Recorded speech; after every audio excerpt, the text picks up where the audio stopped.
James chapter 1. James, a servant of God and of the Lord Jesus Christ, to the 12 tribes scattered among the nations, greetings. Consider it pure joy, my brothers, whenever you face trials of many kinds, because you know that the testing of your faith produces perseverance. Perseverance must finish its work, so that you may be mature and complete, not lacking anything.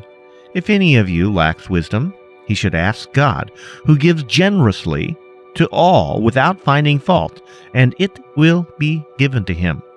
But when he asks, he must believe and not doubt, because he who doubts is like a wave of the sea, blown and tossed by the wind.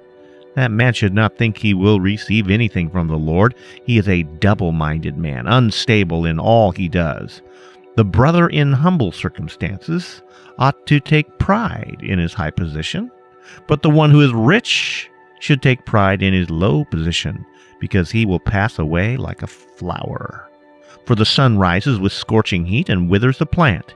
Its blossom falls, and its beauty is destroyed. In the same way, the rich man will fade away, even while he goes about his business. Blessed is the man who perseveres under trial, because when he has stood the test, he will receive the crown of life that God has promised to those who love him.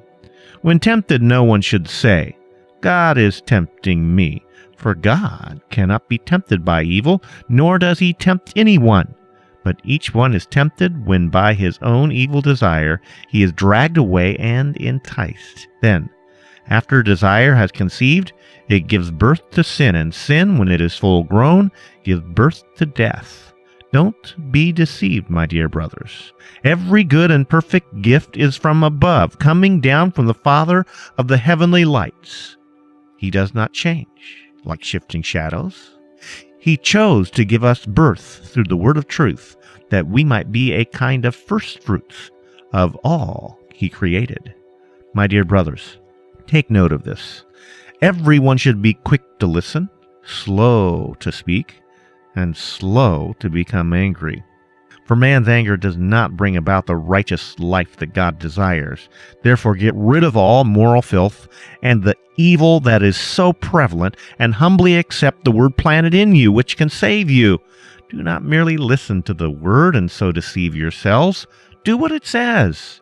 Anyone who listens to the word but does not do what it says is like a man who looks at his face in the mirror, and after looking at himself goes away and immediately forgets what he looks like. But the man who looks intently into the perfect law that gives freedom and continues to do it, not forgetting what he has heard, but doing it, he will be blessed in what he does. If anyone considers himself religious and yet does not keep a tight rein on his tongue, he deceives himself, and his religion is worthless.